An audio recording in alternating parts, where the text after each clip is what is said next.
Hello everyone, in today's video we're going to be taking a look at Bluestar Linux.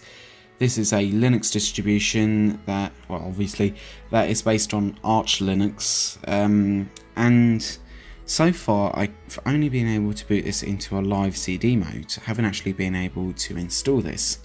So it'll be quite interesting. It's got 4 gigs of RAM and, just for fun, an 18 gigabytes, obviously virtual hard drive. Now if I pick up my homework, here's the boot menu. Quite a nice one actually, because you can boot into the existing OS. You can run a memory test. But yes, let's just go ahead and boot it up. So as I say, I've only found that this can boot into a live CD mode, and it does have a full range of multimedia and desktop software, which is good, and it comes with an i686 aka 32-bit version. So let's just go ahead and wait for this to boot up. And it's quite interesting actually. There was i686 and i386. So I believe i386 was invented in 1985 and i686 was invented in 1995, and that was also known as the P6 microarchitecture. So it's quite interesting. But let's just wait for this to load. So here's the boot screen. It's quite nice, as you can see. I do like the lava in the background. Sort of looks interesting. But I do feel for that poor tree. Right, so let's just wait for this to boot up now.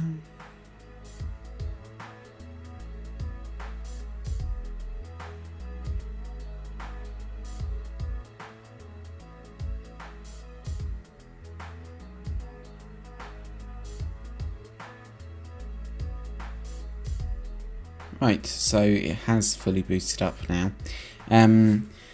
Now usually there would be, where this is hard disk space usage, there would be a big panel here with all interesting system informations, but that doesn't seem to want to work for me. That's probably because this is in a virtual machine, so I'm not going to curse it for that. The weather is also over here. Thinks I'm in Bonn, wherever that is, and it has got quite a nice Mac OS style, or program selector I suppose you'd call it, down the bottom here. So let's just go ahead and go into settings, for example. It's also quite Mac OS-esque, as when you press something it sort of bounces up and down. So let's go, shall I tell you what, let's go to Workplace Theme. Workspace Theme, rather. Shall we do the Oxygen theme? That looks interesting. Use desktop layout.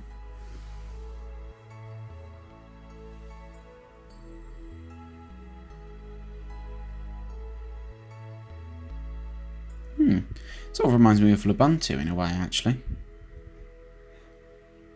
Bit of a KDE style thing, yeah. Let's open this up fully.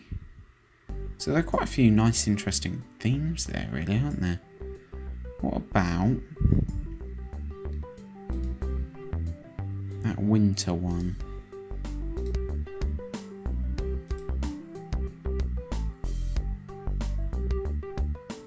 Don't know what happened then. Oh, so there we are. Sort of looks oh yes, because that's a mountain, isn't it? Right, so still got the same theme down the bottom there. That's quite nice. How about Breeze Dark? I always enjoy playing around with these themes whenever I test out a new OS. They're always so interesting. Oh, this is quite nice. Oh, this sort of reminds me of, what was that operating system called? I think it was Manjaro Linux. I think it had a similar start menu to this. Did quite like it actually.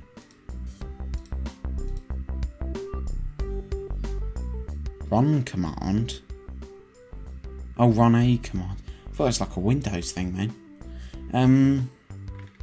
So anyway, let's have a quick look at the applications. because why not? As I say, printer management application. What's it got? HP print? Oh god. Oh well. So that's that anyway. System. There are quite a few things there as well. And what about Intel? Oh, the interweb. Got Firefox. See which version it's using. I think it's Firefox 59 is the latest version. Ah, yes. So it is. So that's that.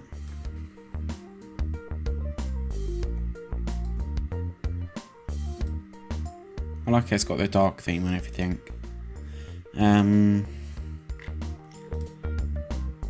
Graphics. Office. Let's see if it's got the usual LibreOffice. Yes, it has. And I just noticed it's got VLC Media Player down the bottom there, as per usual. Let's go back to all applications. So it has got a vast array of applications, really, and it's even got development applications, which is quite good. So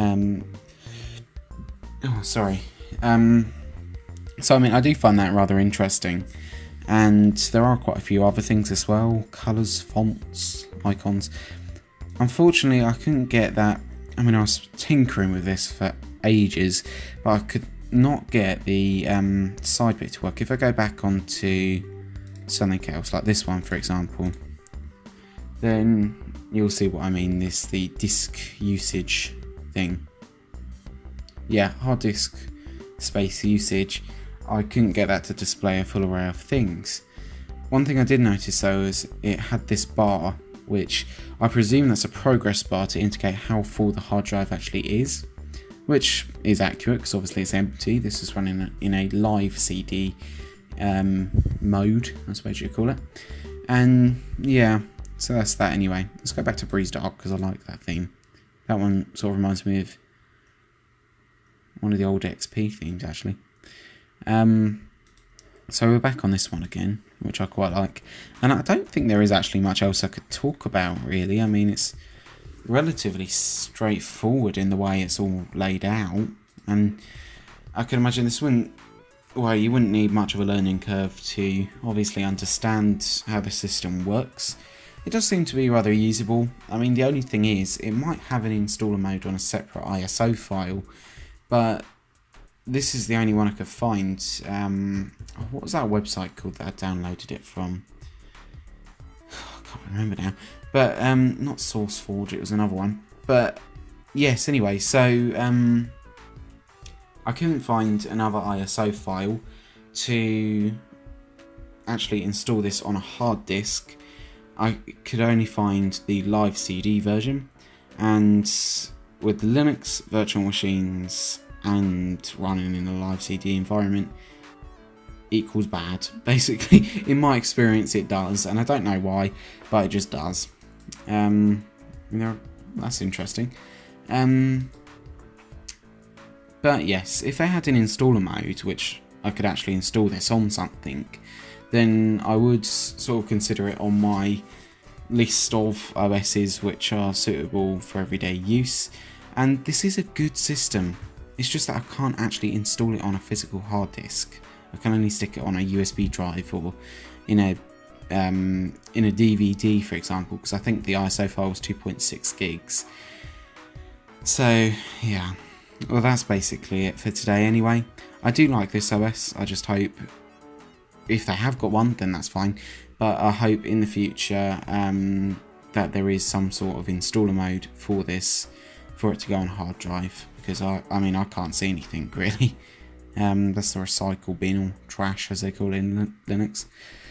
So yeah, once again, thank you all very much for watching, and if you want to support this channel, then you can do so not by giving it any money, but by simply subscribing to it, as this gives me some more motivation to make some more videos.